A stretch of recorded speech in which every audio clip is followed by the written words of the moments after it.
So, hi mga katropa, tayo nagpabalik naman sa isang Minecraft video. Itong Minecraft video ito mga katropa ay tungkol naman sa creative mode. Yes mga katropa, nakaka-creative tayo. At itong Minecraft na gagawin ko ngayon ay isang tutorial video tungkol sa mga redstone. Ito mga katropa. Yan. Tuturuan ko kayo. Ay, ba't sira? Wala ba? Okay. Tuturuan ko kayo kung paano gumawa ng ganito sa inyong Minecraft na parang wave. Yan. Napakasimple na ito mga tropa. Yan. Tapos yan parang siyang wave talaga. Tapos pinut natin yan. Uy. Angas diba? Yun.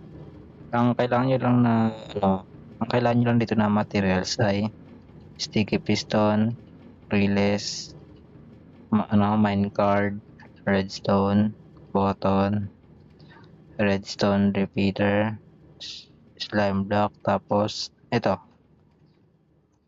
di ko na kailangan na yung oak fence na to kasi nalagyan ko na naman to. Ang purpose ng fence na to mga tropa ay para walang makapasok ng mga mobs tulad ng mga zombie, mga ganun. Okay.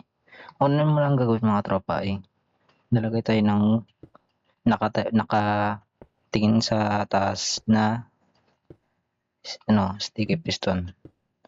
Yan. Dapat iwalay-walay, dapat mayroon siyang space dito sa gitna. Yan. Okay, mali. Okay. Kapag mas marami ang ginawa niyo mga katropa ay mas maganda, pero kung naka-survival man kayo ay pwede nyo tumuhin sa survival nyo. Lalo kapag creative kayo, pwede nyo makuha to. At yun, nakuha natin. Next part natin gagawin ay nalagay tayo ng redstone dito sa tabi ng sticky piston natin. Okay. Lagyan natin lahat yan. Okay.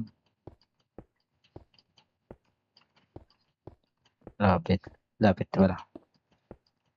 Kung gusto niyo to ilagay sa ilalim ng lupa mga tropay, pwede. Katulad sa ginawa ko na pinailalim ko.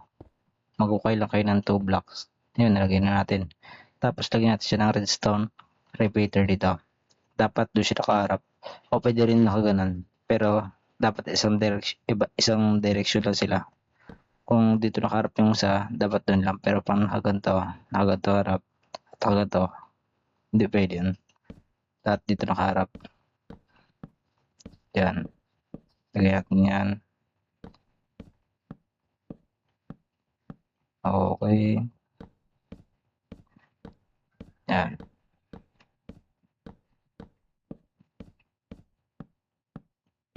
Yan. Tapos, lagyan natin ng slime block dito. Lagyan natin ng slime block. Yan. Okay.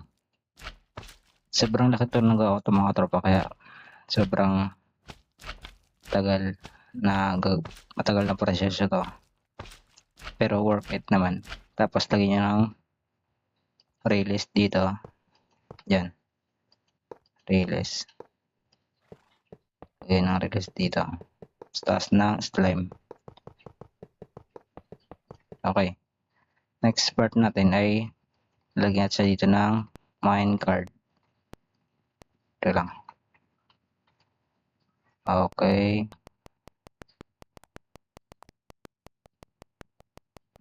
Yan. Dahil nalagyan natin, tapos tatanggalin natin yung minecart dito, ang relays tatanggalin natin yung minecart dito. Yan. Dapat hindi nyo matanggal yung minecart. Dapat yung relays lang tanggalin nyo. Yan. Relays lang tanggalin nyo. para pag napagana nyo na ay walang mga sagabal sa Riles. Okay, tanggal natin yan. Ayun, dahil tanggal natin, lalagyan natin siya dito ng redstone dito. Diyan. Tapos lagyan natin ng repeater dito, tapos redstone. Kahit gano'n ka ba, pwede. At yun, tapos na ating yung ating anong tawag dito nga, yung parang wave gamit ng Riles. Pinutin natin yan. Uy, grabe ganda. Grabe oh. Sheesh.